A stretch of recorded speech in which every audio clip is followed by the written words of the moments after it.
Hey everyone, it's Saturday morning. I feel a little bit like talking about what I've been reading recently and what I'm going to do on the weekend and reading in general.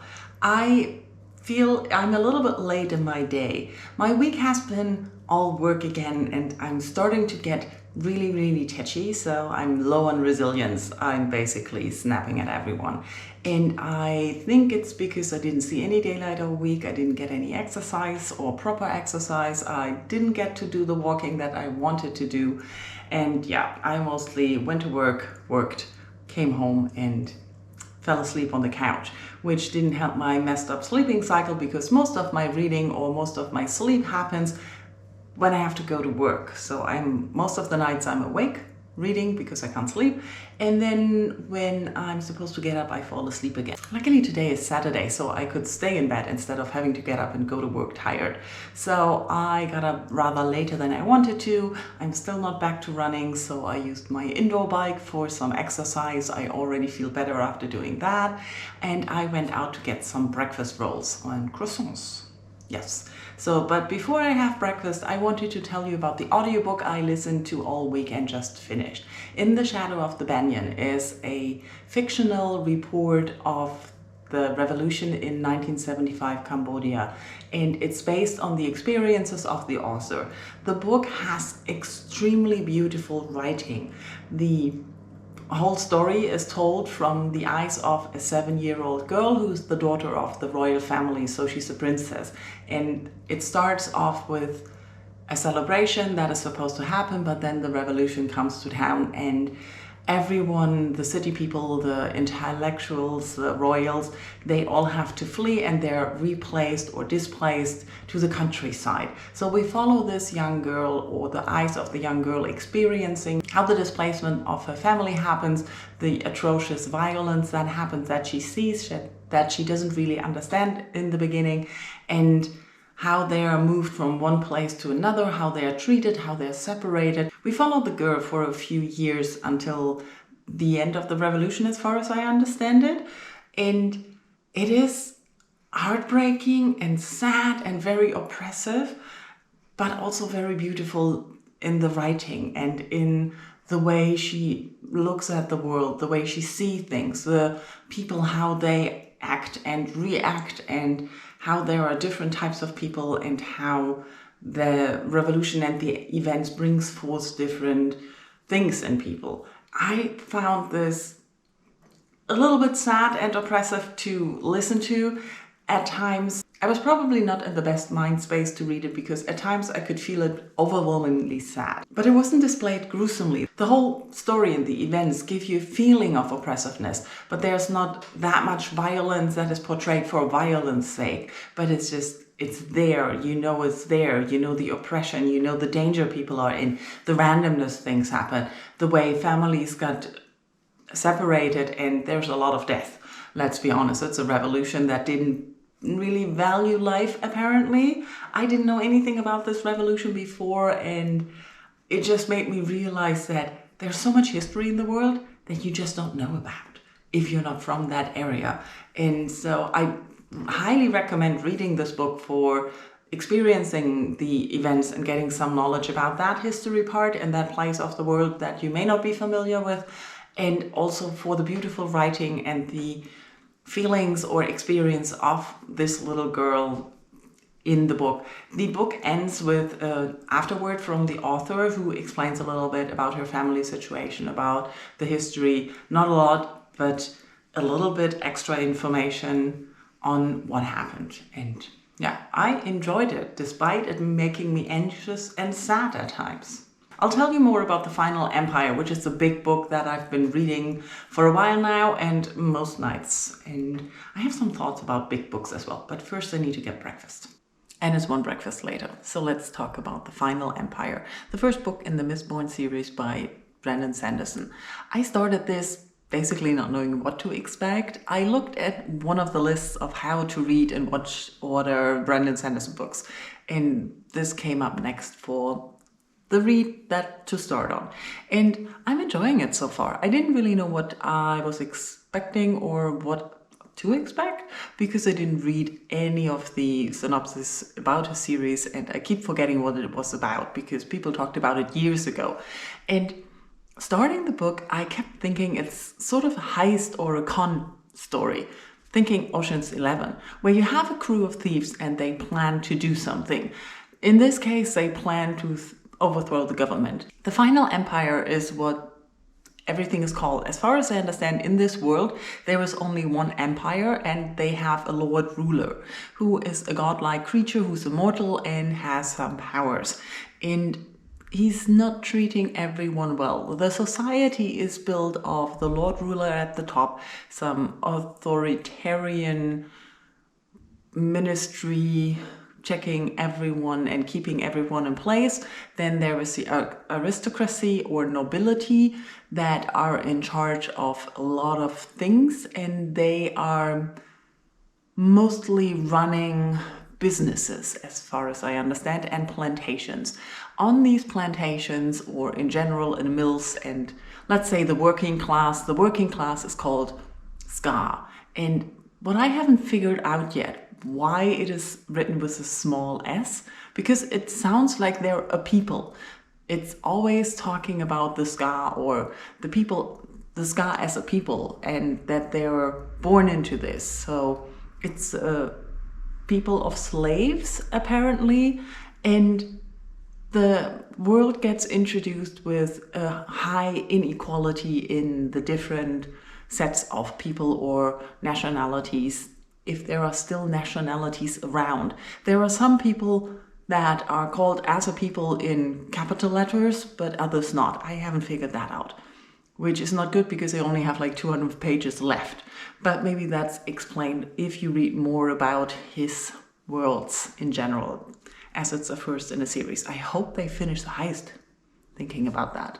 Anyways, we get introduced to a lot of the characters, and we have different perspectives, which I always like when you're not only stuck in one person's perception of what's going on and the scenery or the ideas, the mythology, and also the story.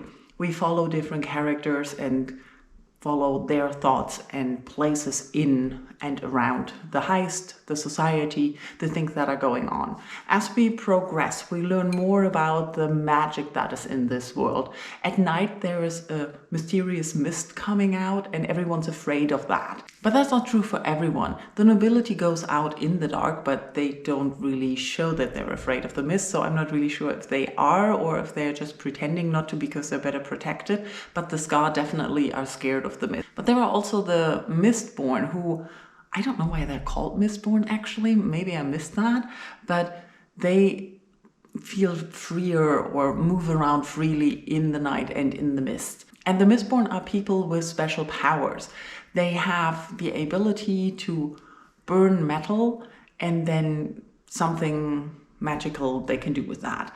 So as far as I understand, the main characters, the two main characters that we have, a young girl and the leader of this thief crew, they are Mistborn, which means they have somewhere in their ancestry a different person than a Scar, mostly aristocracy. So their fathers or grandfathers must have those powers, which is highly illegal because the nobility is not allowed to crossbreed with anyone else, which is when they have relationships, let's call it relationships, it's abusive mostly, with Scar women from the plantations or working class, then they are by law required to kill them afterwards. So Mistborn among the Scar are not normal, they are rare and forbidden and illegal. Normally it's just nobility who has those powers, and the Mistborn have the ability to use more than just one metal. The different metals have different powers, and I don't want to go into too much detail, but they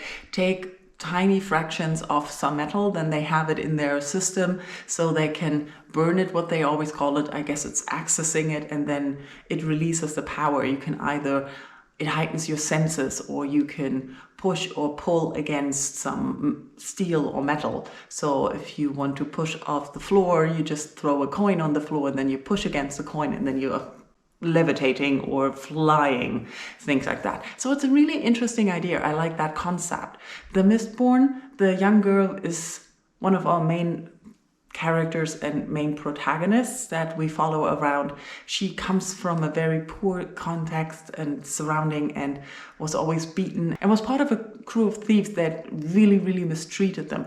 And now she's in this new crew of thieves and they treat her differently. They teach her about the abilities that she has as a Mistborn and all those things.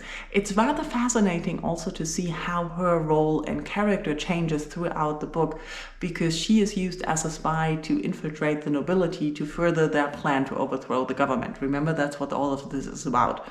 And it's interesting to see how her perspectives and ideas changes as she is more intertwined with these different sets of people that she hadn't experienced before in her life. That before she was always just trained by her brother to not trust anyone and to really be quiet and in the background, and now she gets exposed to a lot more things, and it's really fascinating to see how that changes her character as well. And I really enjoy that part. I also enjoy the part of the crew themselves, how they interact, how they benefit from each other. Also, there are not only the Mistborn, but there are also Mistings.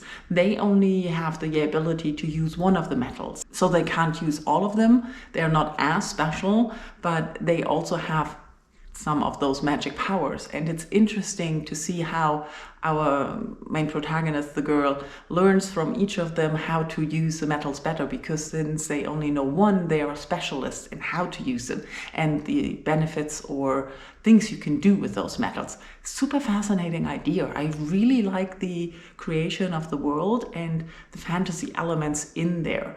The society in general, something happened way, way back when the Lord Ruler came to power. There's always something referred to as the deepness that he fought, and then he changed the world. And he was apparently a hero at one point, but now he's very dictator-like, oppressive, and not a nice person as far as I can see. At the moment, a lot of the plans have failed and things are going in directions, or they're trying to make best of what's going on to keep going with their plan. And I'm enjoying this immensely. I also have to say that I've been busy too much to read much, so I've been reading it for a while. I mean, it's a book over 600 pages, but I'm experiencing big book problems where the longer I spend with a book, because I don't have time to read, and it takes me forever to read it, the more I want to finish. I have about 200 pages left, and if I could sit down this weekend and just dive down into the book and push through it, I could finish. But there are a lot of other things I'd rather do this weekend, which is basically work. Let's not talk about that. I don't have any hours left I can work this year, so this is going to be charged next year. But I need a lot of work to get done because my mind is driving me crazy of all the things that I can't finish before my vacation starting next Friday. And I'd rather sleep and rest on my vacation than worry about work. So I'm going into the office today and tomorrow. Yeah, that's why I'm not going to read as much as I could this weekend, and probably not finish the book by next weekend. But it made me realize or think about big book problems, that I have shifted to a point where I only pick up big books when I have time to read them. Because I notice that even though I'm reading quite a lot with not sleeping well, yay benefits, I guess, I'm still slower than if I had time to sit down and really spend the time reading focused reading. And with big books, that always destroys the enjoyment of the book. For shorter books, they are less intense and you kind of make more progress in story and events, even if you just manage to read a few pages every day. But with big books, you need big chunks of text to move in the text. You know what I mean? Do you understand this? And since I'm a slow reader and being busy, this makes me progress slowly and also spend a lot of time with the book, which in itself is not a bad thing. It's not a fault of the book, but I notice the longer I take to finish a book, the more I get annoyed with the book or I get bored with the book. I already decided that afterwards I'm not going to continue with the series immediately, but I definitely need a short book, something like 100 pages to fly through and maybe see what happens afterwards. I don't know. Anyways, a lot of rambling. Overall, I really, really enjoy The Final Empire. I enjoy the heist story, or is it a con? I don't know. Tell me in comments, is it a con or a heist? And then the events and the magic and the fantasy. It's pretty good escapism. I also like the writing of the characters. I also like the descriptions. It's a nice mix and balance. Some questions still, but hey, I'm not the most attentive reader these days, so nothing to worry about that. Right now it's about 1 o'clock or so. I'm going for a walk now so that I get some daylight. We don't really have daylight anymore. It's December. Germany lives mostly in a state of twilight or midnight. Not much between. Some days we are lucky and there's not a cover of clouds and we get some blue skies, but that's rare. And it's really cold outside today. So maybe just a short walk. I'll probably listen to The Housekeeper and the Professor on my walk. I haven't started it yet, but I downloaded it. It's about 5 or 6 hours, I think. So probably won't finish this weekend if I don't want to go on long walks. Well, I would like to go on long walks, but I can't go and work as much then. I am a workaholic. I should fix that next year. I should fix a lot of things next year around this working situation. Anyways, I'll talk to you probably tomorrow. Currently, on my couch time, I'm falling asleep mostly to Word of Honor.